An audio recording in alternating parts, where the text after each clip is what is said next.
Okay, let's do this one more time. 1 year ago, I made my first video essay just trying to talk negatively about Sam Raimi's Spider-Man movies. That was the first video on my channel to really blow up, and so I kept making videos like that one, and I was just trying to get hate clicks, but now I just want to talk about how I feel about these movies. And as I started writing the script, I realized just how many thoughts I actually had on Spider-Man movies and decided to break it into 3 videos. So if you just want my thoughts on the Raimi movies, that video's out, or if you just want my thoughts on the Amazing movies, well, great, you're in the right place. Or if you just want my thoughts on the MCU Spider-Man, then that'll be a video coming out pretty soon.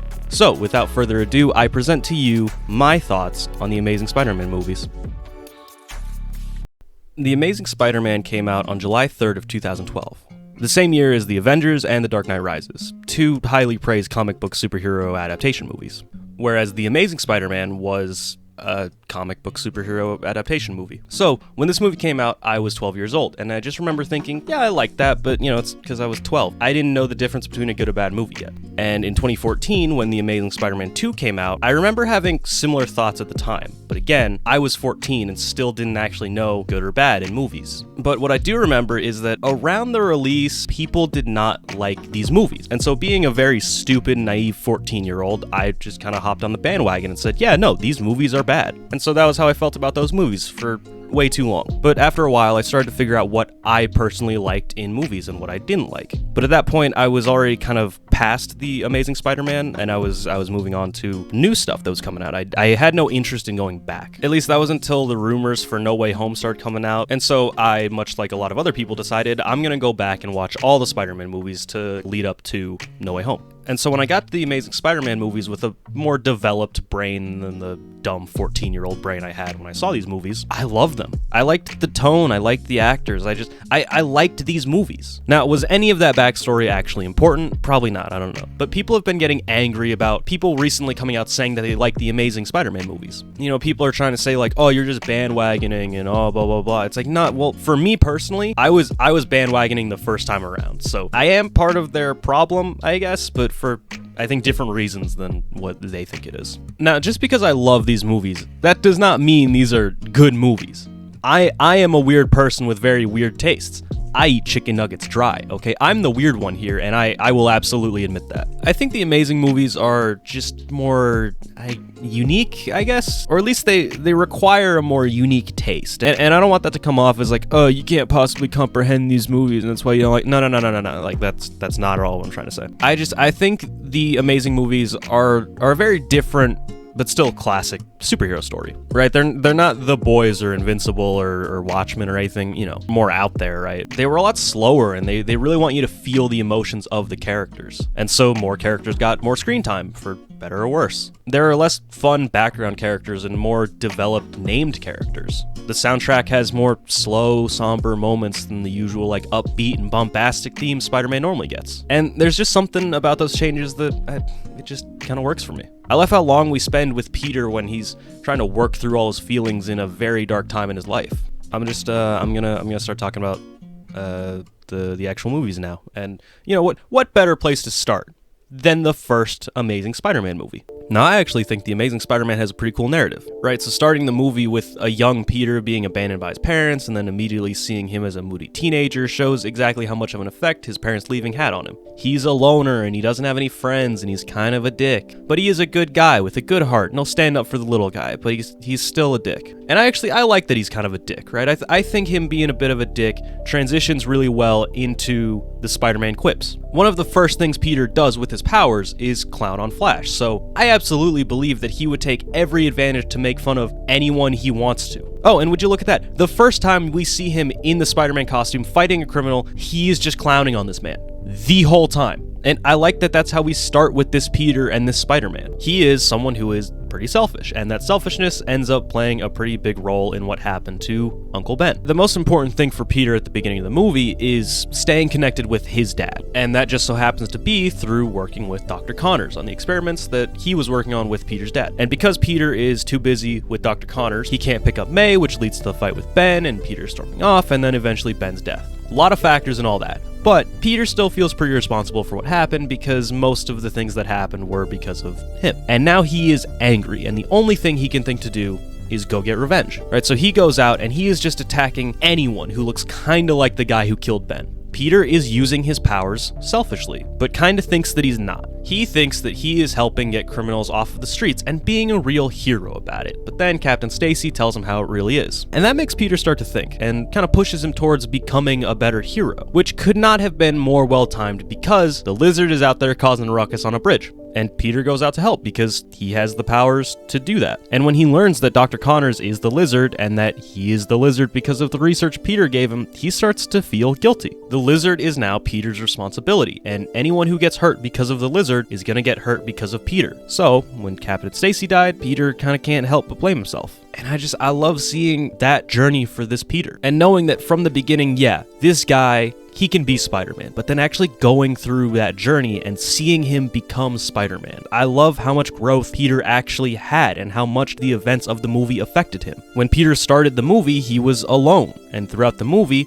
we got to see him fall in love with Gwen and see how important she is to him. Now, Peter tries to do the right thing and let her go so nothing happens to her, but instead, Peter makes the human choice and chooses not to be alone anymore. Peter is choosing Gwen, and he chooses to be the hero Ben always knew he could be. And I love that he never actually gets to confront Ben's killer. No, shut up. I didn't play that one. That's like the one Spider-Man game I didn't play. I heard it was a plot. I'm definitely not playing it now. Shut up. But finding Ben's killer just wasn't the most important thing to him, and it's not what Ben would have wanted for Peter. So to leave it open like that, it's beautiful. And the same thing with his dad. Peter's not obsessing over his dad anymore, and he can leave all that behind in order to focus on being Spider-Man. Peter isn't as selfish as he was at the beginning of the movie, and he's finally in a place where he can call himself a hero. I really liked the first Amazing Spider-Man movie. And I feel like we're ending on a good high. We're ending on a pretty good high. So why don't we get into the Amazing Spider-Man 2? And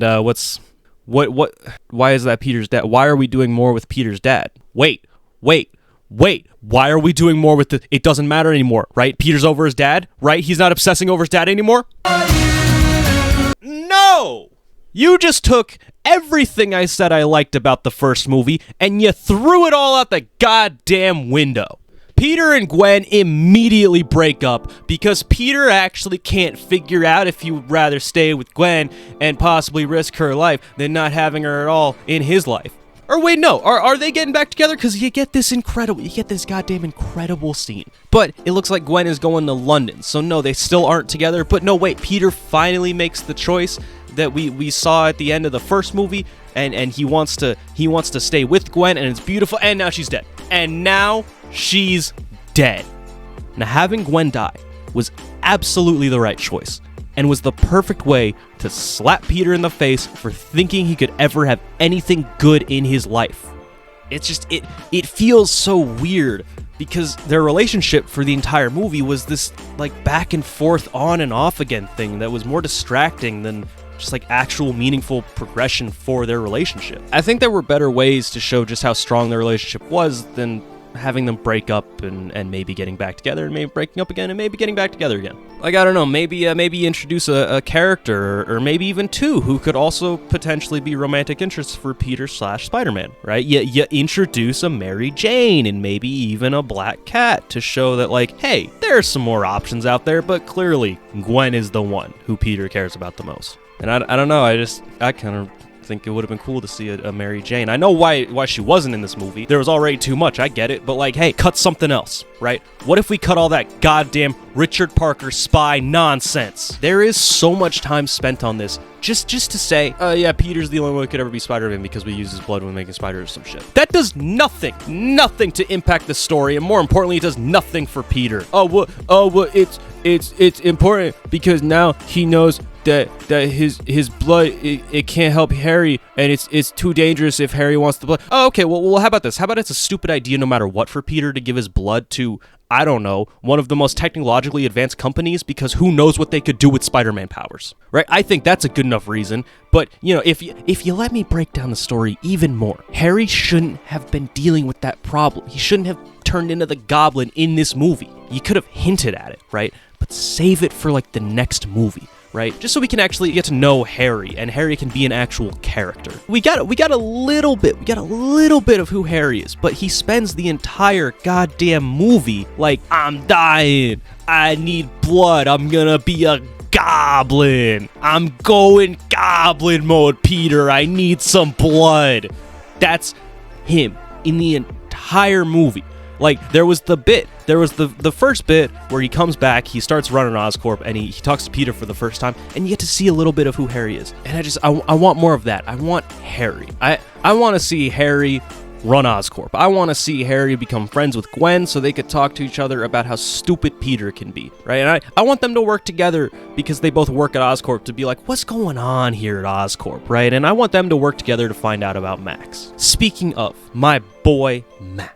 He should have just been the main, like the only villain in the movie, so we could get a lot more of him and time to develop his character, and then maybe his character wouldn't be so goddamn weird. I mean, am I supposed to feel bad for him, or like sympathize with him, or laugh at him because he's so absurd and like just a joke of a character? Is it all of the above? I don't know, because something about his entire character just feels so wrong all the time. And it's just there's so many other things happening in this movie. It's too much. So it's probably really fair to say this might be the worst Spider-Man movie ever, right? What if I told you that this is also the best Spider-Man movie ever? So the way I see this movie is that half of this movie is in fact the worst Spider-Man movie you will ever see, but the other half is the best Spider-Man movie you will ever see, right? And that's not just a guess. That's not just like, it's probably half. No, I timed it. I had a stopwatch going whenever the movie was doing something dumb and doing stuff that I didn't like and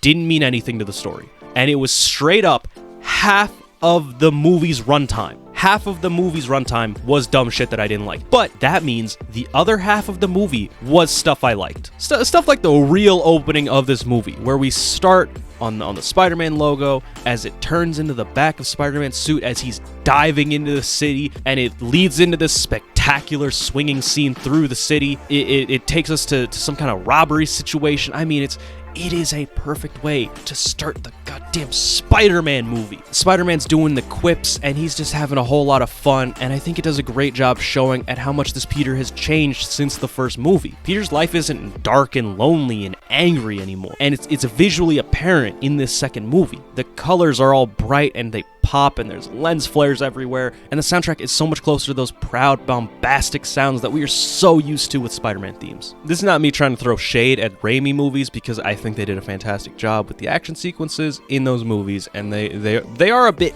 dated though, right? Sometimes Spider-Man feels kind of stiff, which I totally get, right?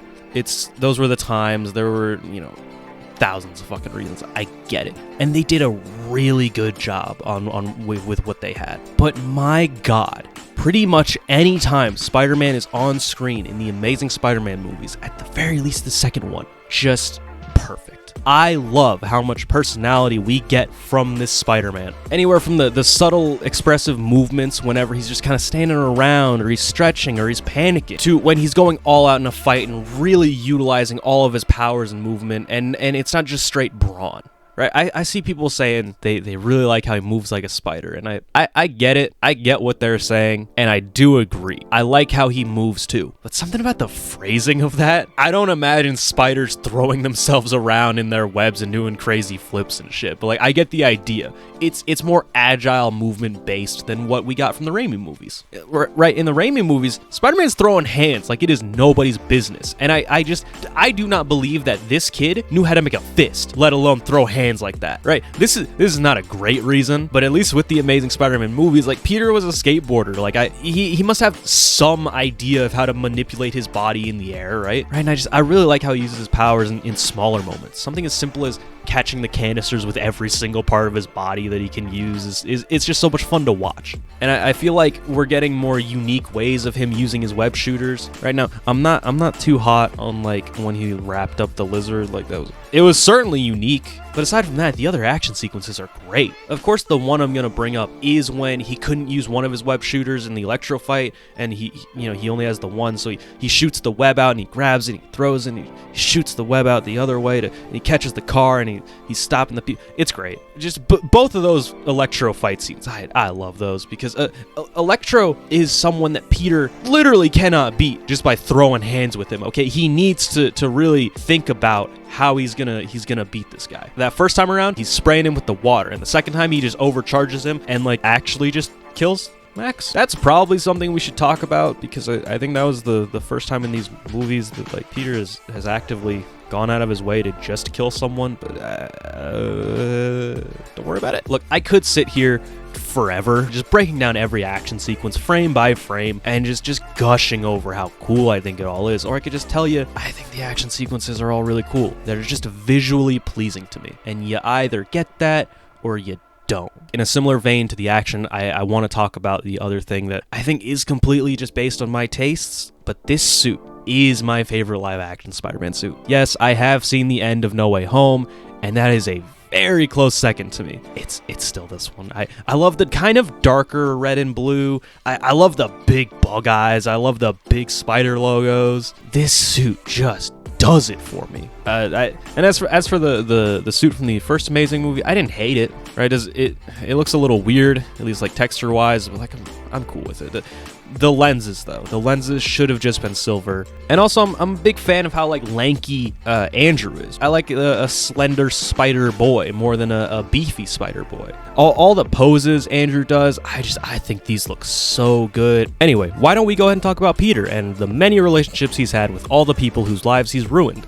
Been a part of. He didn't ruin all of them, but, like, he did do a lot of damage, so. I thought Ben and May were great in these movies. They didn't ask for Peter, but they weren't just gonna let him be alone when his parents abandoned him, so they took him in and they loved him and cared for him like he was their own child. And in Peter's head, I don't think there's ever really any doubt about that, but Peter couldn't really get over his birth parents, and that made him a dick. At the beginning of the first movie, we see Peter spend a lot of time with Ben, and so I think it's safe to say that Ben was probably the parent figure Peter was the closest to. But then Ben died, and then May had to take on the responsibility of being a single mother to a boy who has lost 3 parental figures while also trying to keep herself together. I thought Peter and May ended in a really good place at the end of the first movie, but it's this scene in the second movie that I think really does it. They are each other's only family that they have left, and they mean the world to each other, and it shows. So yeah, Ben and May were great, and they are the reason Peter is who he is, but there's one person who Peter's willing to share who he is with, and that's Gwen. And Gwen really is just the heart and soul of these movies. She is so much of why Peter does what he does, but she also stands on her own so well. She's smart, she's brave, she's independent. She's everything that you already know, so I won't regurgitate it to you. But the one thing I do want to bring up is the subtlety of it all. On my most recent viewing, there was this moment that I noticed where Gwen stops and kind of lingers in the background before talking to Peter, and when he turns to look at her, she turns away, and it's adorable. And then you get the rest of that scene, and it's a great scene. It just the way they talk to each other and don't say anything but know exactly what each other is saying. There are just so many times where it feels like they are the only people in the world, and I am here for it. You know who's not here for it, though? This guy. Captain Stacy seemed like a classic cop dad, right? The whole, I'm a cop and I got real problems to deal with, but I got a daughter that no man is good enough for, so I'm gonna give him shit. It also probably didn't help that Peter essentially started talking politics with the guy the first time they met, and that can only lead to the worst first impression ever. And I don't actually think Captain Stacy was ever actually in the wrong. He had a job to protect the people of New York through the law, and some schmuck is swinging around doing whatever he wants. It's the classic vigilante dilemma, right? Sure, he's doing good now, but what if he decides to stop doing good? So it's pretty reasonable to not want Spider-Man just doing whatever. And then there's also my favorite Captain Stacy moment, when Peter runs into the police station or whatever it is, pulling his best Sam Witwicky, just rambling about absolute nonsense, and Captain Stacy kicks him out. But he has this second where he thinks, I should at least check this out. It goes nowhere, but it shows that Captain Stacy isn't too proud or arrogant to even consider what Peter's talking about. Like, he's willing to give Peter the benefit of the doubt. Captain Stacy was just someone who wanted to keep people safe, just like Spider-Man. Now, in a weird way that only makes sense because I'm trying to do a transition, some people would argue, turning everyone into lizards is in fact another way to keep everyone safe. So in a way, the lizard is exactly like Spider-Man 2. And also Captain Stacy. They're all connected. You see how I did that? That was the best transition I could think of. Dr. Connors was Peter's way of reconnecting with his dad, but at the same time, it kind of feels like Dr. Connors was reconnecting with Peter's dad too, whenever he got to work with Peter. He's a man who devoted his life to his research, and for some reason, he saw no other choice than to experiment on himself, and yes, that's dumb, and there's parts of his brain that are like, lizard now, and he wants to turn everyone into lizards, and it's dumb, but whatever. He grabbed Peter with his lizard arm, but then he grabbed him with his regular arm because symbolism is cool even when it doesn't make sense, because Peter can stick to walls. Like, he didn't need to do that. But I still like the scene, though. You know who else I like? Flash. Does Flash actually deserve an entire section in my video? No, but also shut up. This is completely just my headcanon and using context clues that probably aren't even there. Probably from other Spider-Man media.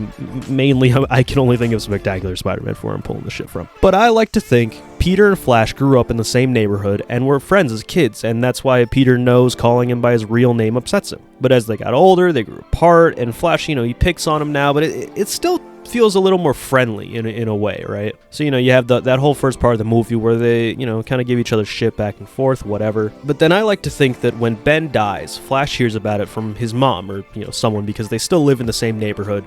And when Peter goes to school after Ben's death, no one else knows. They just think Peter's weird, and when Flash goes up to comfort Peter, it's because they used to be friends. Like, he still cares about Peter, and he is actually sad that Ben died. That is absolutely a stretch, like, for sure, but I think it still works, so yeah, I like it. You know who doesn't work, though? Harry. And I already explained why. Homie's entire story is spent with him looking for, a cure to not be a goblin, and I don't care. Who's next? I picked Max. Now, I did talk about Max a little bit earlier, too, and he was certainly an interesting character, but what I want to talk about here is something that, in the context of the movie, seems like it happened on accident, because it didn't have a whole lot of relevance or focus, but Max becomes Electro because of Spider-Man. Sure, he got his powers from the eels and electricity and whatnots, but the villain came out because he felt neglected and lied to from Spider-Man. Max had so much love for Spider-Man that when he didn't even really remember him and lied to him and betrayed his trust, it pushed Max over the edge. Max is a perfect example of the negative impact Spider-Man was having on people, along with pretty much everyone else on this list. And with so many of them getting hurt because of Spider-Man, brings up a good question. How much good is Spider-Man actually doing? Is it worth it for Peter to be Spider-Man if it's causing more harm than it is good? And I think the best answer to that question is Jorge. If you don't remember Jorge, he's the kid from The Amazing Spider-Man 2 who Peter saved from the bullies and who then later tries to stand up to the Rhino. Both of those scenes and the small little story that's happening with Jorge's character is one of my favorite things from any of these Spider-Man movies. Like, there's a kid being bullied and Spider-Man goes and saves him, right?